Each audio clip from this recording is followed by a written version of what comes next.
मुख्यमंत्री सिद्धरामय्या, तुम्ही खरे प्रामाणिक असाल तर केम्पन्न आयोगाचा अहवाल जाहीर करा, असे खुले आव्हान बेळगावचे खासदार जगदीश शेट्टर यांनी केलं आहे.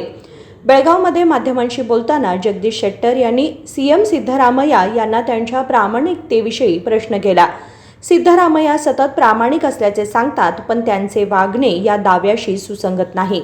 शेट्टर यांनी म्हटले की तुम्ही सभागृहामध्ये मुडा घोटाळ्याबद्दल चर्चा करण्यास संधी दिली नाही, परंतु मीडियामध्ये तुम्ही या गोष्टीचे उत्तर दिले.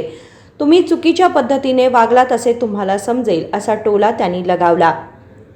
ಮೈಸೂರು ಪಾದಯಾತ್ರೆ ಆಯಿತು.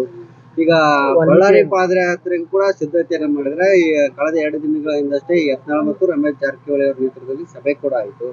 ನಾವು ಅನುಮತಿಯನ್ನು ಪಡಿತೇವೆ ಮತ್ತು ದೊಡ್ಡ ಹಗರಣ ಇದೆ, ವಾಲ್ಮೀಕಿ ಹಗರಣ ದೊಡ್ಡ ಹಗರಣ ಇದೆ. ಅದೊಂದು ಜಿಲ್ಲೆಗೆ ಸಂಬಂಧಿಸಿದ ನಗರಕ್ಕೆ ಸಂಬಂಧಿಸಿದ ಅದು DKC ಅವರ ಅಣತಿಯಂತೆ ನಿಮ್ಮ ರಾಜ್ಯಾಧ್ಯಕ್ಷರು ಮಾಡ್ತಿದ್ದಾರೆ ಅನ್ನುವಂಥದ್ದು ನಿಮ್ಮ ಪಕ್ಷದವ್ರದ್ದೇ ಆರೋಪ ಮಾಡ್ತಿದ್ದಾರೆ ಯತ್ನಾಳ್. ಅದಕ್ಕೆ ಈ ವಿಚಾರದ ಬಗ್ಗೆ ನಾ ಹೆಚ್ಚು ಚರ್ಚೆ ಮಾಡಲಿಕ್ಕೆ ಹೋಗುದಿಲ್ಲ.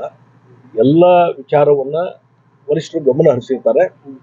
ಅವರು ಸರಿಯಾದಂತ ರೀತಿಯಲ್ಲಿ ಸರಿಯಾದಂತ ಟೈಮ್ನಲ್ಲಿ ಅವರು ಕ್ರಮ ಕೈಗೊಂತಾರೆ ಅನ್ನುವಂತ ಹೋಪ್ಸ್. ಯಾಕಂದ್ರೆ ಅಲ್ಲ ಸರ್, ಈಗ ಬಿಜೆಪಿ ದೊಡ್ಡ ಪಕ್ಷ, ಶಿಸ್ತಿನ ಪಕ್ಷ, ಹಾಗೆ ಹೇಗೆ ಅಂತ ಯಾಕೆ ಕ್ರಮ ಕೈಗೊಳ್ಳಕ್ ಆಗ್ತಿಲ್ವಾ ಅಂತ ಇದು ನಾನು ಹೈಕಮಾಂಡ್ ಅಲ್ಲ, ಅದಕ್ಕೆ ನಾನು ಹೇಳ್ತೀನಿ, ಇದೆಲ್ಲವನ್ನು ವರಿಷ್ಠರು ಸಾಂದರ್ಭಿಕವಾಗಿ ಗಮನ ಹರಿಸ್ತಿರ್ತಾರೆ. ಸಂದರ್ಭ ಬಂದಾಗ ಅವ್ರು ಏನು ಮುಂದಿನ ಕ್ರಮ ಕೈಗೊಳ್ಬೇಕು ಎಲ್ಲರ ಜೊತೆ ಮಾತಾಡಿ ಅದನ್ನ ಮಾಡುವಂತ ಕೆಲಸ ಅವ್ರು ಮಾಡೇ ಮಾಡ್ತಾರೆ. ನನ್ನ ಪ್ರಕಾರ ಯಾವುದೇ ಭಿನ್ನಾಭಿಪ್ರಾಯ ಇಲ್ಲ. ಏನ ಇದ್ರು ಹೆಚ್ಚು ಕಡಿಮೆ ಇದ್ರು ಅದ್ರ ಮೇಲೆ ಇದ್ದಂತ ವರಿಷ್ಠರು ಅದನ್ನ ಬಗೆಹರಿಸ್ತಾರೆ ಅನ್ನುವಂತ ಹೋಪ್ಸ್. ನೋಡ್ರಿ, ನಾವೊಂದು ಹೇಳ್ತೀನಿ, ಇವತ್ತು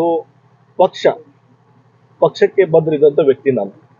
ಪಕ್ಷದವರು ಏನೇನು ನಿರ್ಧಾರಗಳು ಕೈಗೊಳ್ತಾರೆ ಅದ್ರ ಪ್ರಕಾರ ನಡಬೇಕು. ಸರ್, ಈಗ ಕಾಂಗ್ರೆಸ್ ಕೆಲವಷ್ಟು ಘೋಷಣೆಗಳನ್ನ ಪ್ರಣಾಳಿಕೆಯನ್ನ ಘೋಷಣೆ ಮಾಡಿದ ಮೊದಲಿಗೆ ಈಗ ಇದು ಗ್ಯಾರಂಟಿ ಸೇರಿದಂತೆ ಅಷ್ಟೇ.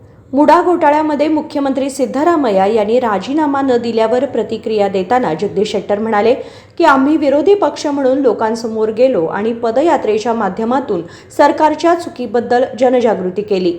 SC/ST घोटाळ्यात मुडाची थेट भूमिका आहे, त्यामुळे आम्ही CBI तपासाची मागणी केल्याचे जगदीश शेट्टर म्हणाले.